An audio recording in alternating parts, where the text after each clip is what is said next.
Live there. In just minutes, we expect to get an update from Las Vegas officials on the latest in their investigation into the deadly shooting last Sunday that took the lives of 58 people.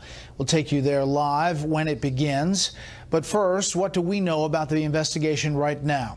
Several federal investigators returned to search the Mesquite home of shooter Stephen Paddock, while other investigators met with his brother.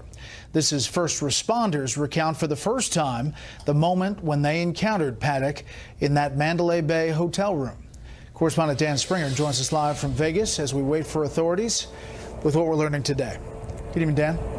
Yeah, and Brett, we're hoping to have new information from police. It's appeared over the last weekend that, this investigation has really hit a wall. In fact, over the weekend, they spent a lot of time just retracing steps that they had taken earlier. For example, yesterday, FBI agents conducted a second search of Stephen Paddock's home in Mesquite, Nevada. They filed for a second federal search warrant after interviewing Paddock's girlfriend, who also lives there. Late Saturday night, police met Eric Paddock, the shooter's brother, as he arrived in Las Vegas to handle some family business. FBI profilers interviewed him for 4 hours. He was already interviewed once at his home in Orlando, Florida. We're learning even more about the extensive planning before the massacre. The killer calculated his aim and screwed shut the emergency exit door next to his room to slow the first responders. It's like a deadly game of hide and seek, because when you're the one hiding, you always know where the person that's looking for you is before they see you. I remember thinking, man, I wish I had my dog with me, because, it's nice to have him lead the team. Those SWAT team members saying the room looked like a gun store, with them tripping over rifles and ammunition. In all, 58 people were killed, nearly 500 injured.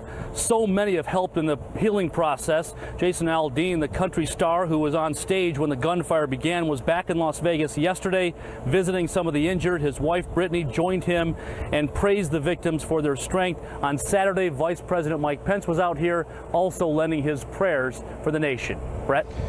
Dan, we've watched officials over the past few days struggle with that question again and again about motive.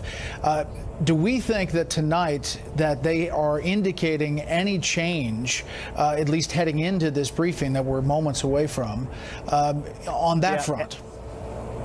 Absolutely no indication that they've had a major breakthrough. In fact, most of the people that I've talked to have said that this guy was such an enigma, so unusual, that we might never know. The FBI profilers are very good at the job of, piecing together a person's history and coming up with a trigger that sent them on their way to this horrible tragedy. But this trigger could have been 11 months ago when he started to build up his arsenal of weapons. It could have been another trigger a month ago, 3 weeks ago. We just don't know. And the FBI has given no indication that they're very close to solving this mystery. Brett?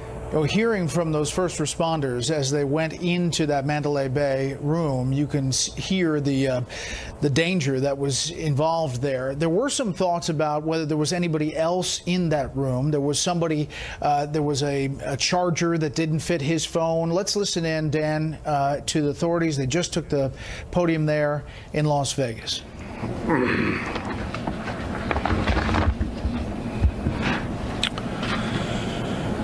All right. For those of you who may not know, I'm Sheriff Lombardo of the Las Vegas Metropolitan Police Department. Today, I'm going to give you an update where we currently are with the investigation, and then I'll give you some insight to where we're going with the investigation, and then I'll be happy to answer a small number of questions. Okay, so in the days since our last briefing, investigators from the LVMPD, along with many agents from the FBI and ATF, have continued working around the clock on the 1 October shooting. Today I'll provide you with some information, but mostly I hope to clarify or provide more updated information on some of the details that have been reported in the media. A number of you have already reported that the brother of the suspect is in town, and yes, he is. We are in contact with him, along with other family members. I will not discuss what came out of those interviews, but every piece of information we get is one more piece of the puzzle in this case. Last week, we talked about the single person whose action helped pinpoint the location of the suspect. and that was the Mandalay Bay security guard Jesus Campos. As you might imagine, Mr. Campos was not only injured when he was fired upon, as he did his room check about the door alarm down the hall from the suspect's room, but he was also extremely shaken up by what happened to him. He was able to confirm for us exactly what he heard and saw in the moments before he was shot. Mary Lou Danley, the suspect's live-in girlfriend, we are still speaking with Miss Danley about the suspect's movements, gun purchases, and anything else we need to know about him and how he had planned his assault. And who he came in contact with during the planning phase. We have uncovered no evidence to show there was a second shooter. We have uncovered over 200 instances of the suspects traveling throughout Las Vegas, and he has never been seen with anyone else. We have no evidence or intelligence that the suspect was linked or had affiliation with any known terrorist groups or ideologies. In coordination with the FBI's Behavioral Analysis Unit, a comprehensive picture is being drawn as to the suspect's mental state, and currently we do not believe there is one particular event in the suspect's life for us to key on. We believe he decided to take the lives he did, and he had a very purposeful plan that he carried out. So where are we at with the property retrieval? As of yesterday, the personal effects of concertgoers as well as items that belong to the victims are now being returned at the Family Assistance Center located at the Convention Center. They have located items from lots A, B, C, and D. They have placed them in those categories, and if you go to FBI.gov and click on the banner associated with the 1 October shooting, it will define which lots are being available as we speak. As far as I know from visiting there earlier today, lots A and B are available, and C and D are yet to be determined. First and most important is I want to say the FBI, the Red Cross, and City and County Fire are doing an amazing job. This is not an easy task to undertake, but their process is efficient. And even though we have been talking about the numbers of people who attended the concert and the number of victims injured or killed, you really don't understand the magnitude until you see the rows and tables of personal belongings that left behind as the people fled the venue. So moving forward, we anticipate being at the Route 91 site for at least another week, along with the room at the Mandalay Bay. As I've said from day one, we want to figure out the why to this, and we'd like to know the motive. That is our most important goal, to prevent any further action associated with another individual who is contemplating this, or what exactly went along in the suspect's mind to enable him to pull off such a complicated event. So moving forward, barring any critical information obtained during the week, the next press conference will be conducted at the end of the week, Friday. So at this point, I'd be happy to answer any questions. There's a deposition that came out today from 2013 that said you were taking Valium. Have you found any medications? We have found some evidence of medications. I'm not at liberty to discuss that. Can you tell us about the note? Was that to cause damage? What were those notes? What note? The note that was in the suspect's room. There was not a note in the suspect's room. We recovered a document that had numbers associated to it, and I'm not at liberty to make a guess on what that was for. It could be. We're figuring that out. Sheriff, also in the suspect's room, according to accounts we heard last night, there were drills. According to other accounts, the guard, Jesus Campos, heard drilling in the room. What drilling was done, and what do you think it was to accomplish? So the question is, what drilling was done, or what was the intent of the suspect? There was drilling done. It was to the doorway, adjacent wall to the doorway, and just an assumption would be to either place a camera or to place a rifle. Can I follow that? But the drilling was not completed. Did Officer Campos hear drilling? Yes, he did. How's Mr. Campos doing? Do you have any Can I finish his question, sir? And he knocked because of the drilling? No. There's never been anything out in the public forum about knocking. He was investigating an open door. He became of the drilling sound. Sheriff, what time exactly did Jesus Campos sustain, the injury? What's the timeline? What time exactly? Bear with me while I get that for you.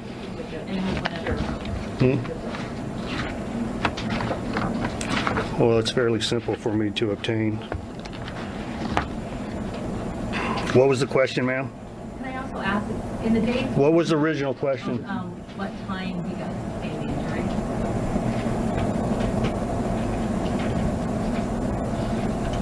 21:59. That would be 9:59. Sheriff, you checked that the gunman was practicing shooting before this incident that you know of? No, I can't confirm that. Sheriff, are you saying that the security guard was injured, Mr. Campos was injured before 10 p.m. and the shots were then fired at 10 p.m. into the crowd? Is that what you're saying? No, that's not what I'm saying. I don't know where you're getting your numbers, but you are correct. He was injured prior to the mass volley of shooting. So to follow that, he's shot at just about 10 o'clock. The shots into the crowd begin at 10:05 and go on for, we said at one point 11 minutes, but 10 minutes. 10 minutes. So can you give us what you think? Okay, I don't want to get in. I appreciate what you're saying, Ken. Receipts that have been obtained from the valet security system. Ma'am, that's not how we conduct this service, okay? If I'm presented with a question. Timeline changed? Because the FBI has reported that... That's not how I conduct press conferences, ma'am. Has the official timeline changed? Because Please stop asking your question.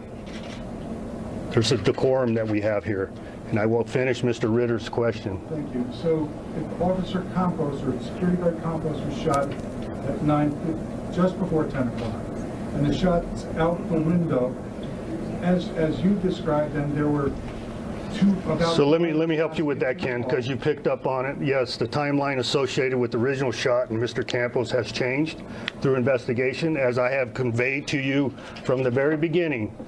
And your zest for information and my zest to ensure the public safety and the calming of their minds is some things are going to change. Now, they are minute changes. Okay, there's not this all-encompassing answer associated with the information that we presented before. In other words, it's not completely inaccurate. But what we have learned is Mr. Campos was encountered by the suspect prior to his shooting to the outside world. Yes, ma'am. Sheriff, you referenced the comprehension profile that's being drawn up. Can you talk about what thread your department is looking at regarding the shooter's mental condition and how important that is to your investigation? I'm sorry, I don't understand what you mean by thread. Like what avenues are you guys going down looking at his mental health? Well, as you can imagine, anything that any mental health or medical help he's had throughout his life, we're attempting to obtain any and all information associated with that. Additionally, the behavioral analysis unit from the FBI is on the ground here locally, and we're attempting to utilize their expertise in discerning those matters. What I will provide with you is behavioral analysis is in LA also, Los Angeles, while interviews with Ms. Danley are being conducted. Do you have any idea why Mr. Campos was near that room when he got shot prior to the actual... Yes, we had an alarm associated with an open door. It was not the suspect's open door, it was another. Sure. Yes. Were there any other writings discovered in the room, either numbers or otherwise? I'm not aware of any. I personally am not aware of any. Sure. Were there any diagnoses that he had that you can share? Anything about his? You mentioned the medical thing as part of the investigation. Is there anything he was diagnosed with or was taken that you can comment on? Say that again, I'm sorry. Was he diagnosed with any conditions, or was he taking any? No, we don't have a complete comprehensive evaluation of his mental condition. We will provide that as we become aware of it. Sir, so after Mr. Campos was shot, before the mass shooting happened, did he alert security? Did they know? I'm just wondering if there's was any delay in his reporting? Or? No. He immediately, upon being injured, notified security of his situation. In close proximity of Mr. Campos being shot, there was also a maintenance worker that presented himself on the 32nd floor, and Mr. Campos prevented him from receiving any injuries. Sheriff, do you think the suspect's engagement with Mr. Campos maybe sped up the timeline of the shooter? I would not make that assumption. I'm not privy to that. There's actually two questions. What was Mr. Paddock doing before the shooting? Is there any evidence that he was gambling that same night, or do you have any video evidence of what he was doing? We have a pretty comprehensive timeline prior to the shooting, but more importantly, it's up in the public forum. He was gambling the night before. I do not want to disclose his actions up to the shooting because that's part of the investigation. To end Mr. Paddock's actions, what caused him to stop shooting out the window? Do we know? We do not know at this point. And then to follow, you have said earlier you believe he had an escape plan. Do you still think that? Yeah, I mean, that's been a matter of discussion out there, whether what I said is accurate or not, and what I am comfortable with saying is what I believe. Mr. Campos, not Mr. Campos, I'm sorry, the suspect, I don't want to say the suspect's name, I will call him the suspect. We know that he attempted to shoot at the fuel tanks. We know that he had some personal protection equipment in the room. We know that the car that was down in the parking garage still contained binary explosives. So I would be comfortable in saying, which I believe, depending on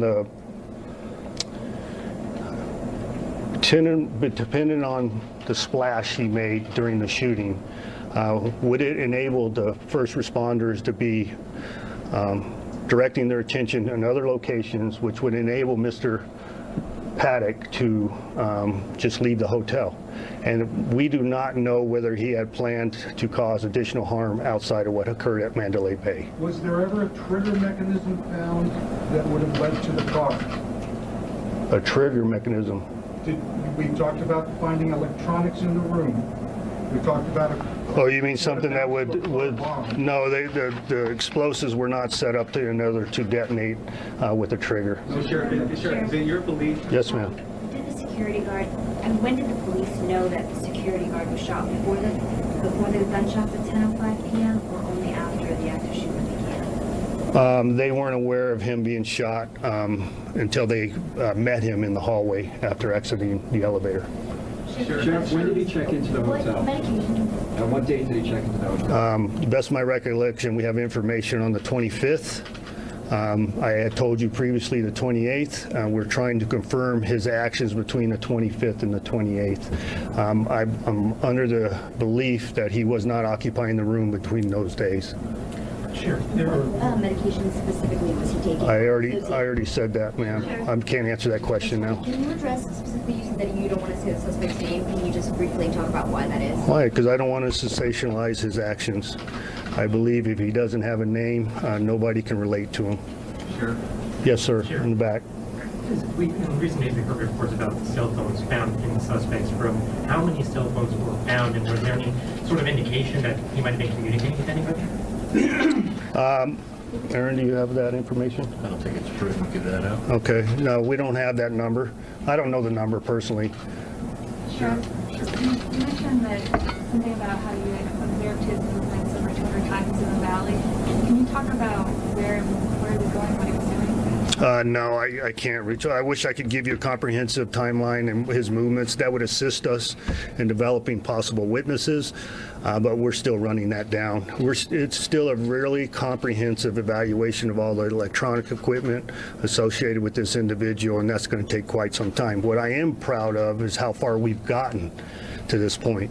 And yes, I'm frustrated. If you look in the public media, the perception that I am frustrated at the speed of this investigation? Yes, I am. It isn't because nobody is not doing their job. It's because this individual purposely hid his actions leading up to this event, and it is difficult for us to find the answers to those actions. And that's why it's important for you to give me some deference, the FBI some deference, and the police department some deference to the ability to run out these leads. Now, I have noticed in the public forum several assumptions, unconfirmed statements, and actions of this individual put out there, and it makes it very difficult for us to follow the leads that we currently have when we're trying to chase our tail in other directions. And I have said this to you before. I appreciate all your help. You're a force multiplier for us because there's a lot of hidden pieces to this puzzle, but there's also a happy medium associated with that. And I will answer Mr. Ritter's question. That will be the last question. I know you've got questions. We learned yesterday that the FBI went again to the Mesquite house. Did the FBI also go back to Reno, that house there, and the vehicles? Are we recombing? Perhaps you can tell us if we're recombing evidence. Yes, we are. The question was, is the FBI, along with LVMPD, revisiting the crimes or the personal property of the suspect? Yes, that is accurate. Along with the behavioral analysis detectives, they are also present, and maybe we can discern some additional evidence as a result of that revisit. Okay, thank you very much. And like I said previously, we anticipate the next press conference to be Friday. Barring any key evidence that we become aware of, we'll plan on Friday. Thank you very much.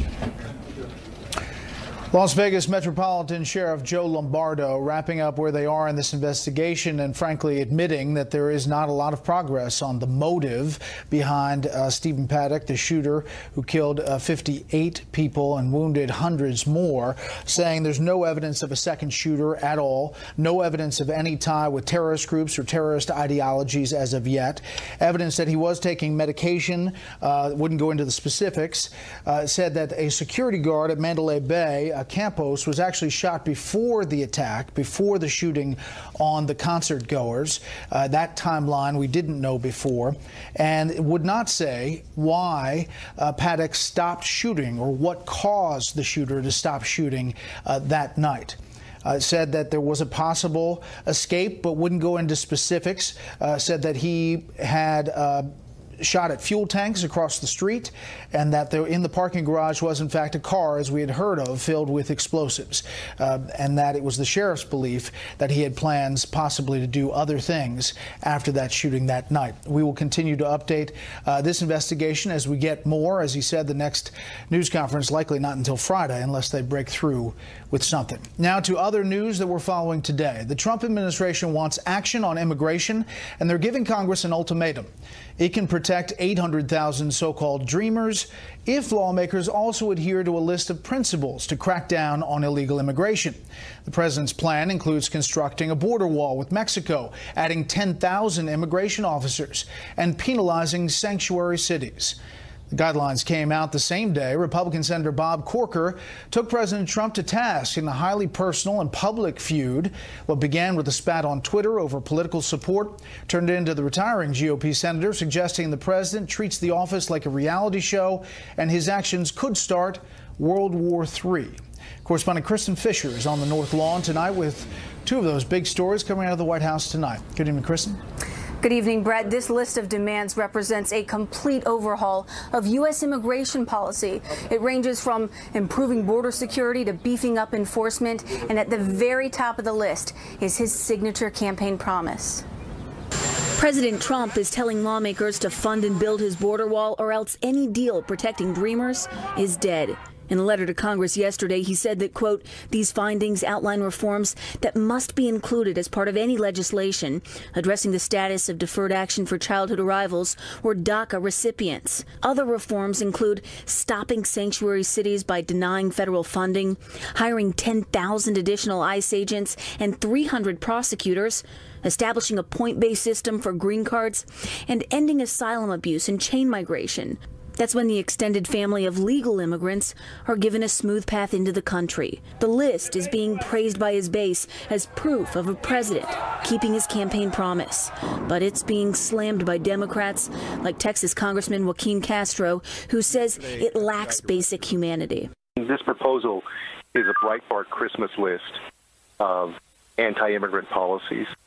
And as many of us have said, it's a non-starter in Congress. It's dead on arrival. It's also different from the deal the top two Democrats on Capitol Hill thought they'd struck over dinner at the White House a few weeks ago. Chuck and Nancy, as the president likes to call them, say that, quote, this proposal fails to represent any attempt at compromise. The list includes the wall, which was explicitly ruled out of the negotiations. The message to the Dreamers is that listen to what the president says. He says he's open to a deal. So they should actually be calling their friends Chuck and Nancy to say, you know, are you going to give up this deal? President Trump spent the Columbus Day holiday playing golf with Republican Senator Lindsey Graham just one day after picking a fight on Twitter with another Republican senator. Quote, Senator Bob Corker begged me to endorse him for re-election in Tennessee. I said no, and he dropped out. Said he could not win without my endorsement. He also wanted to be Secretary of State. I said no thanks. He's also largely responsible for the horrendous Iran deal. Corker responded by saying it's a shame the White House has become an adult daycare center. Someone obviously missed their shift this morning. The comments mark a seismic shift in the relationship between the president and a man who was once a contender to be his vice president. The chairman of the Senate Foreign Relations Committee then told the New York Times that he believes the president's threat to other countries could put the nation, quote, on the path to World War III. He also said, quote, he concerns me. He would have to concern anyone who cares about our nation, and that the vast majority of our caucus understands what we're dealing with here. Now, Senator Corker didn't explain what exactly he meant by that, nor has President Trump responded, but the vice president just defended him by saying that he's, quote, achieving real results on the international stage while critics engage in empty rhetoric and baseless attacks. Brett. Kristen Fisher live on the North Lawn. Kristen, thank you. ESPN is sidelining one of its anchors after a second controversial tweet.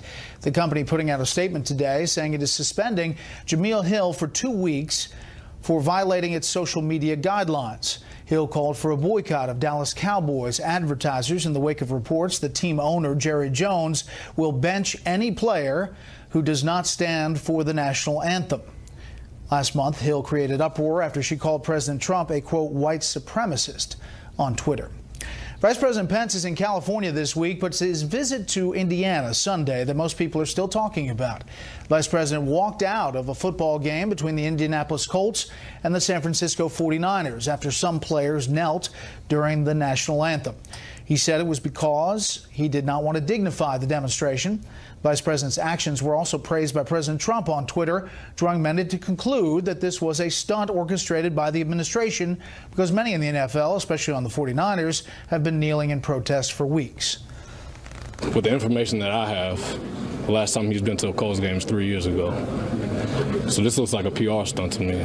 He knew our team has had the most players protest. He knew that we were probably going to do it again.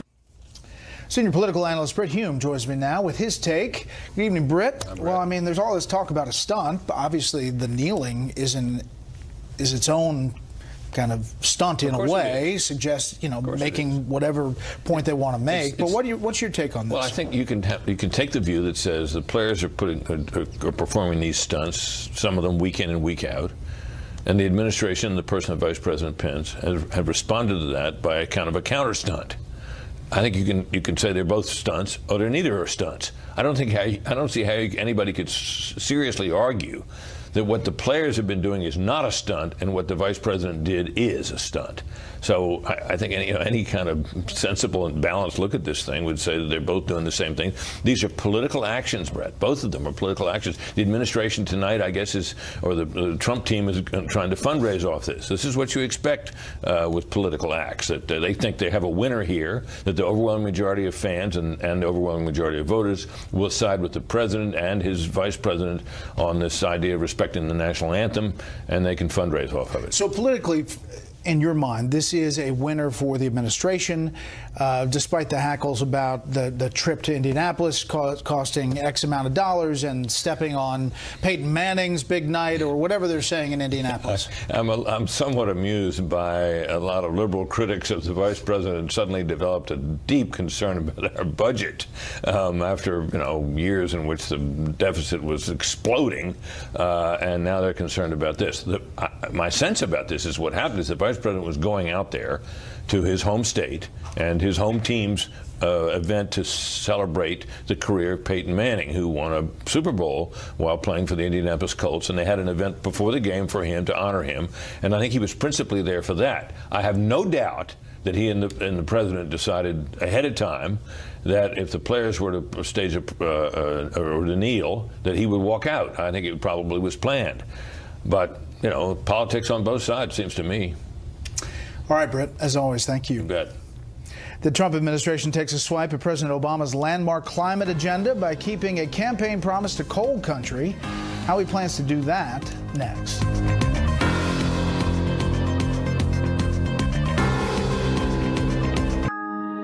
Prudential asked these couples, how much money do you think you'll need in retirement?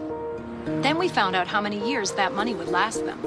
How long do you think we'll keep? Oh, here at year 9? How did this happen? It turned out a lot of people fell short of even the average length of retirement. We have to think about not when we expect to live to, but when we could live to. Let's plan for income that lasts all our years in retirement. Prudential, bring your challenges. Wow, Wayfair has everything. Drop the mic. Everything I need? I'm done. Drop the mic. Everything I need. Everything I like.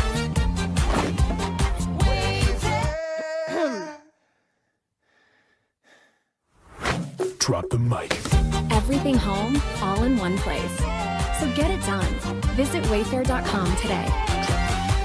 I'm Andy, and I lost 30 pounds on Nutrisystem. Listen up, guys. Want to shed a few pounds? Got a beer belly? Then you need Nutrisystem for men. I lost 43 pounds on Nutrisystem. Lose 15 pounds in your first month and 7 inches overall. Lose weight fast, money back guarantee. Put down the pie and go to drop15now.com and get new Nutri-Crush bars to crush cravings free and turbo shakes to bust that gut free. You eat the food, you lose the weight. Visit drop15now.com and get Nutrisystem for men with bars and shakes free.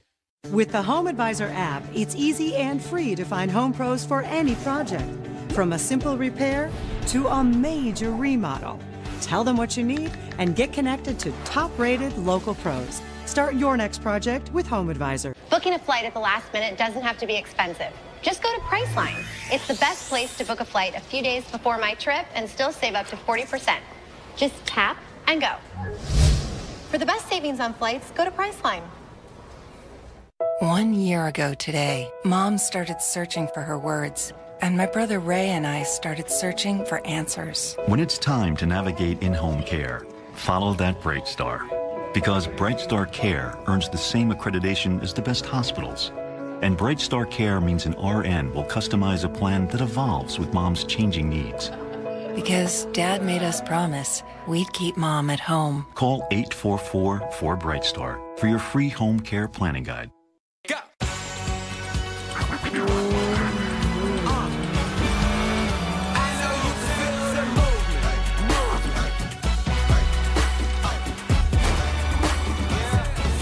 Test drive the new 2018 Acura TLX with precision all-wheel steer. Lease the 2018 Acura TLX for $309 a month for well-qualified customers. Visit your Acura dealer today.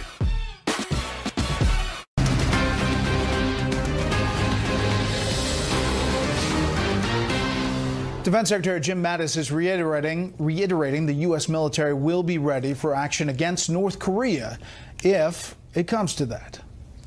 So there's one thing the U.S. Army can do, and that is you have got to be ready to ensure that we have military options that our president can employ if needed. Mattis was speaking at an Army conference here in Washington. He also recommended a book on the Korean War to remind people what war on the peninsula could look like.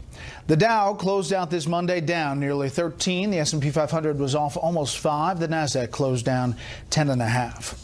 The Trump administration is taking a swipe at President Obama's landmark climate agenda. As we said, keeping a campaign promise made to coal country. This week, the administration will begin repealing the Clean Power Plan.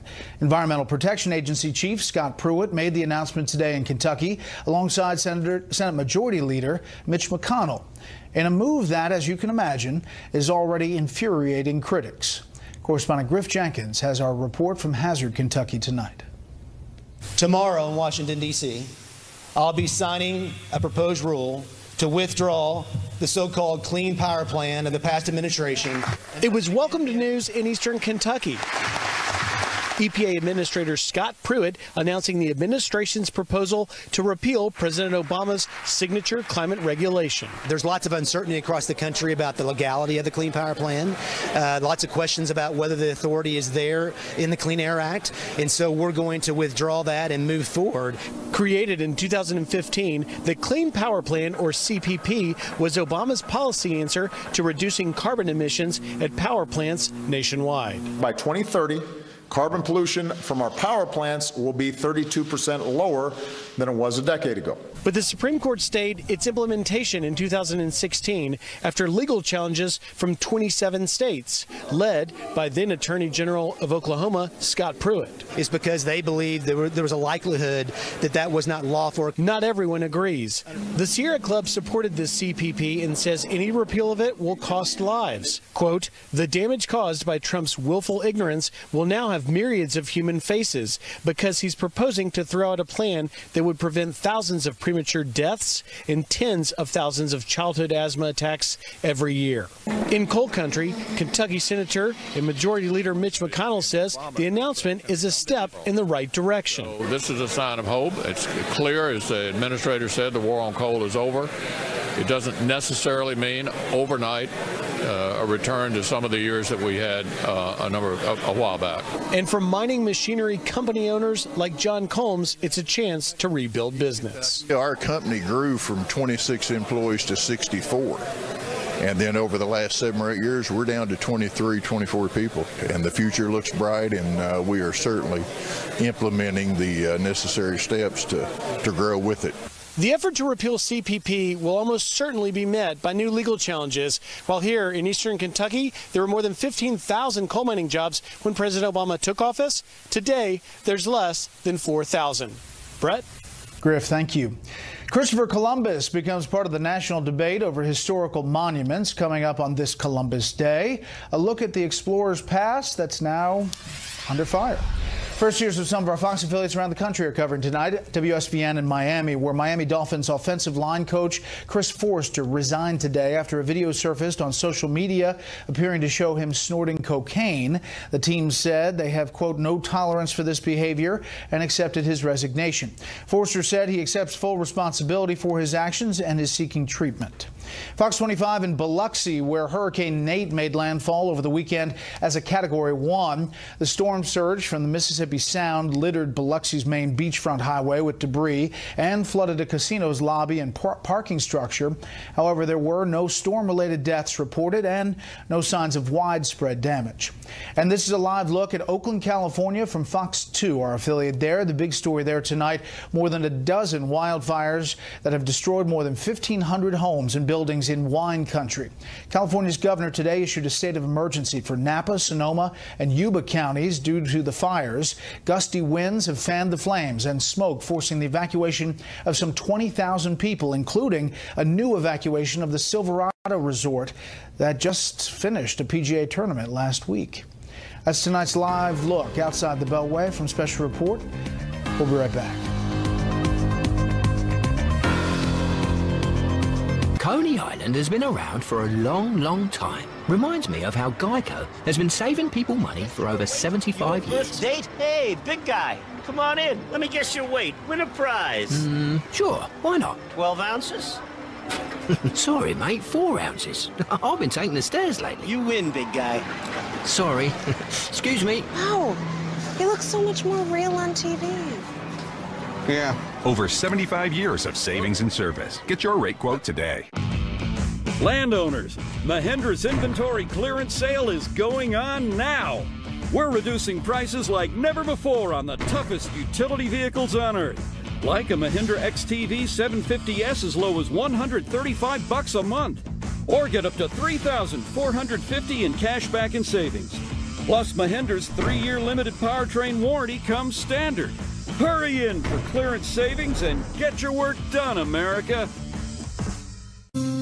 Today, we're finally getting our bathtub redone. We weren't happy with it. Oh, we didn't want the headaches of demolition. Or the days without our bathroom. Then a friend told us about Bath Fitter and their unique tub-over-tub process. There's no demolition, and they install in as little as a day. They also have a seamless wall for a watertight fit. And Bath Fitter has a lifetime guarantee. What a difference. Finally, a bathtub I love. Call today or learn more at bathfitter.com. Hi, I'm Joan London. Today's senior living communities have never been better. With amazing amenities like movie theaters, exercise rooms and swimming pools, public cafes, bars and bistros, even pet care services. And there's never been an easier way to get great advice. A Place for Mom is a free service that pairs you with a local advisor to help you sort through your options and find the perfect place. A Place for Mom. You know your family, we know senior living. Together we'll make the right choice.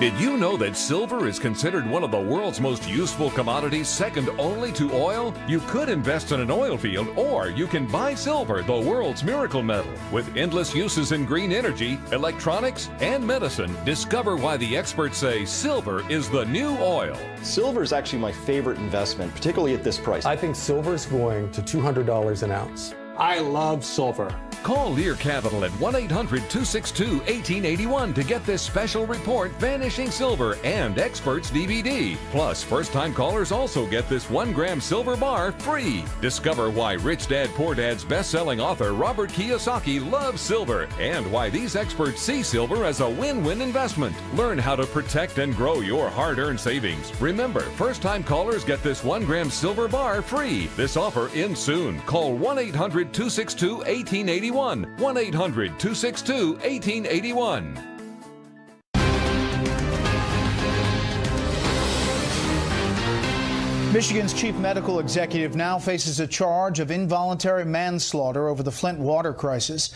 Dr. Eden Wells was in court for a hearing today on other charges when the announcement was made by the state's attorney general's office. 5 other people have been charged with involuntary manslaughter tied to an outbreak of Legionnaire's disease in the Flint area starting in 2014.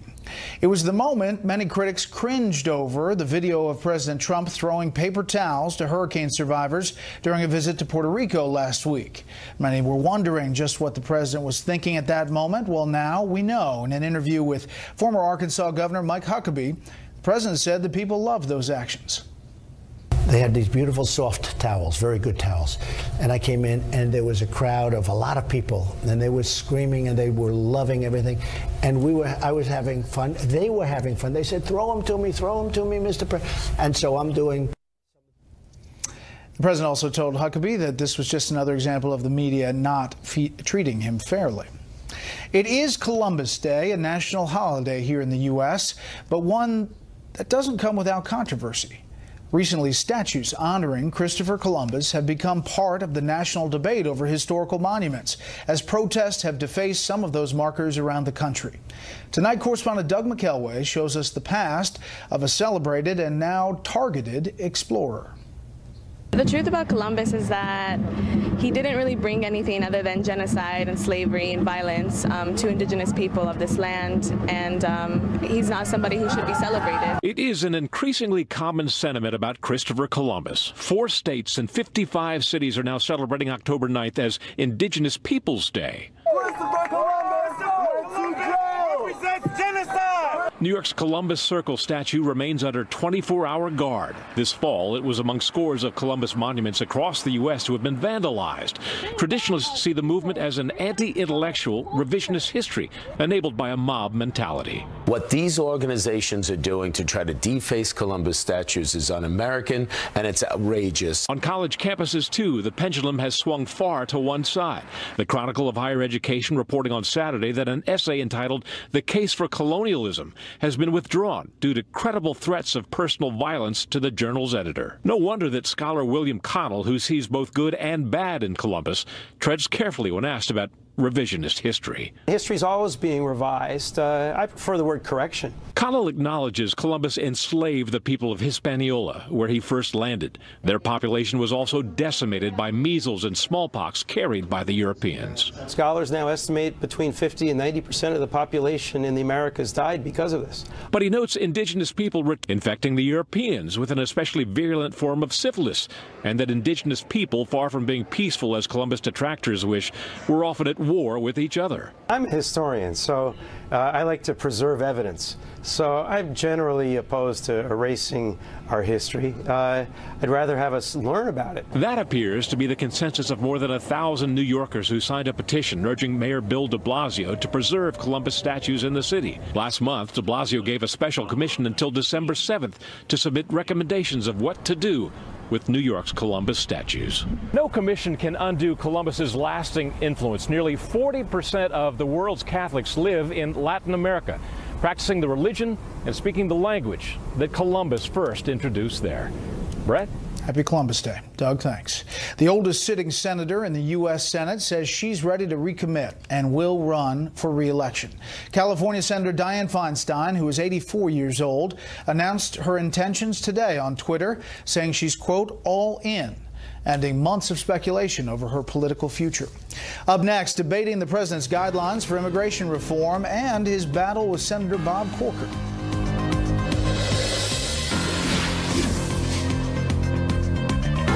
This program is brought to you by Ally Bank, where no branches equals great rates.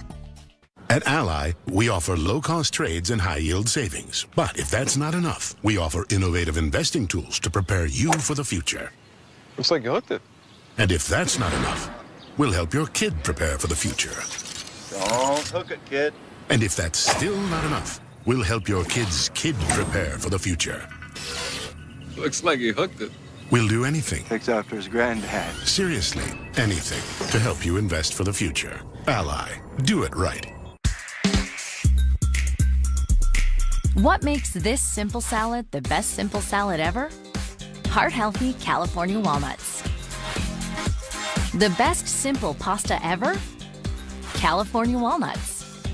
The best simple dinner ever? Great tasting, heart-healthy California walnuts. So simple, so good. Get the recipes at walnuts.org.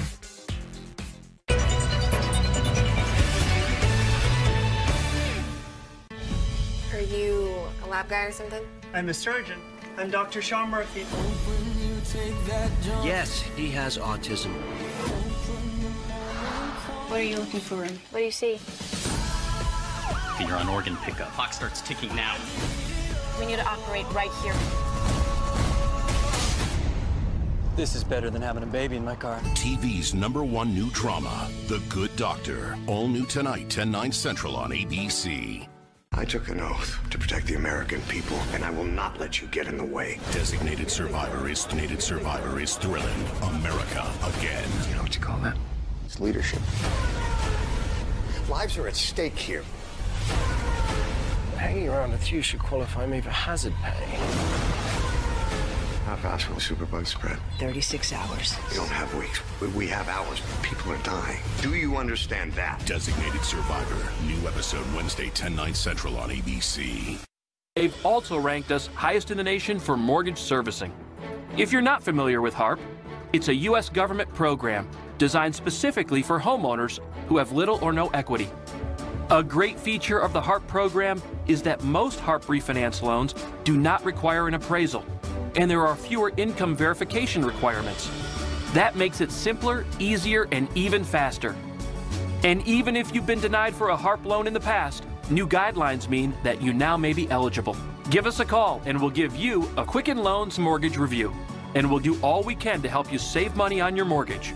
It's simple and easy. Find out if you're eligible to take advantage of today's incredibly low interest rates and start saving money every month on your mortgage. Call Quicken Loans today or go to quickenloans.com for a mortgage experience that's engineered to amaze.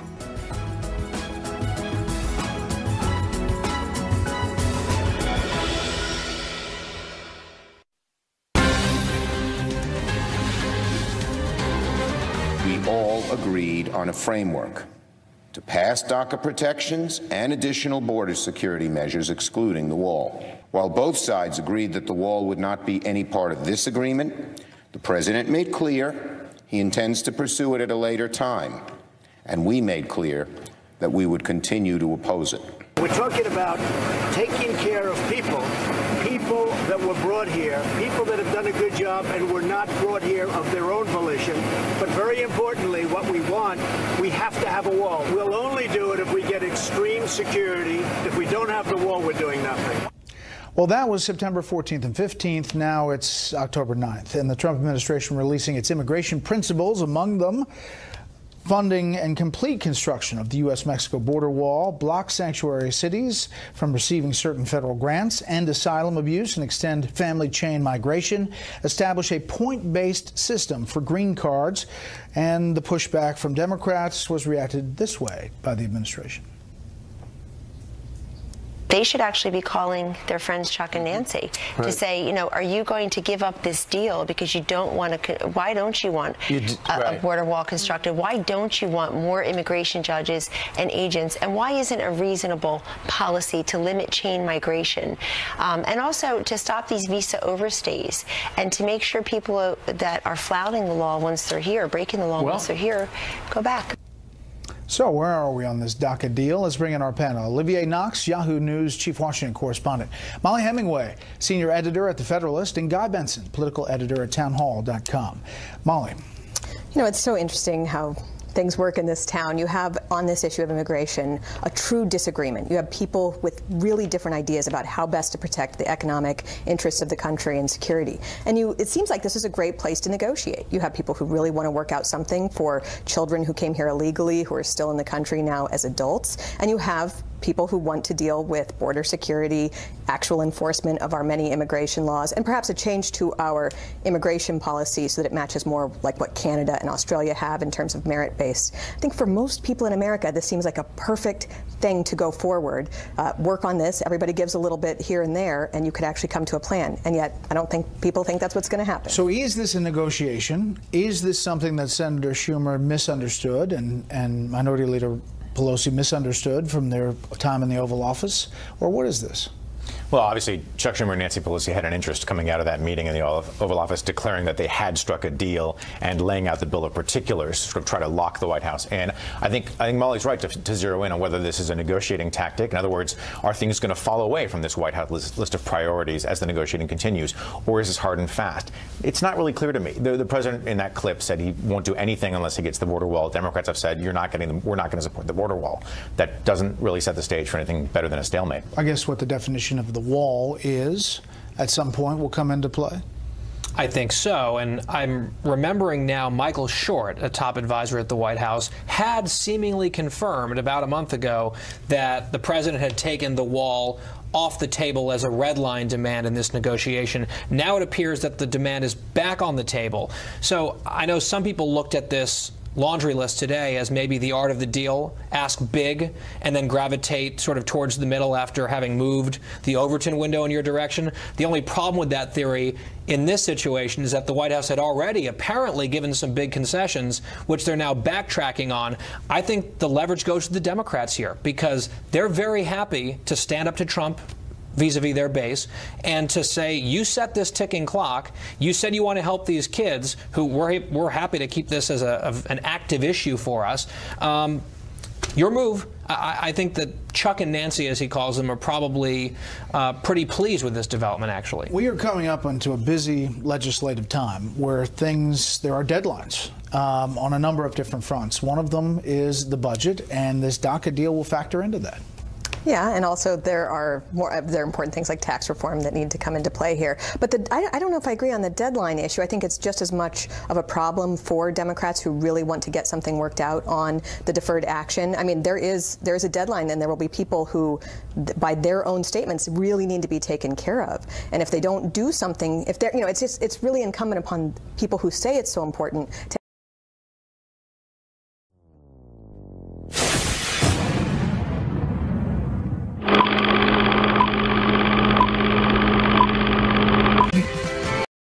law enforcement sources, several cops, and security personnel. It was